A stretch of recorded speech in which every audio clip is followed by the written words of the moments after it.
सोलापुरात नवीन घर खरेदी करण्यासाठी माहेरहून 5 लाख रुपये हुंडा आणण्यासाठी 28 वर्षीय विवाहितेचा शारीरिक व मानसिक छळ करून मारहाण केल्याची घटना घडली। या प्रकरणी विजापूर नाका पोलीस ठाण्यात पतीसह सासरच्या एकूण 5 जणांविरुद्ध गुन्हा दाखल करण्यात आला आहे।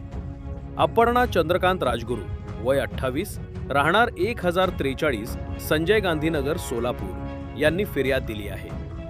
त्यानुसार पती चंद्रकांत, सासू सुनीता, दीर श्रीकांत, जाऊ श्रद्धा आणि तेजसनी सर्व राहणार लक्ष्मण नगर यांच्या विरुद्ध गुन्हा नोंदवला आहे। 21 नोव्हेंबर 2021 पासून ते आज तागायत सासरी हा प्रकार सुरू होता। आरोपींनी संगनमत करून 5 लाख रुपयांची केली। सतत शारीरिक व मानसिक त्रास देण्यात आला। तसेच हुंड्यासाठी लाथाबुक्क्यांनी मारहाण, शिवीगाळ करून जीवे ठार मारण्याची धमकी दिली। या प्रकरणी 25 जुलै 2026 रोजी विजापूर नाका पोलीस ठाण्यात गुन्हा दाखल झाला आहे। पुढील तपास पोलीस हेड कॉन्स्टेबल जाधव करत आहेत।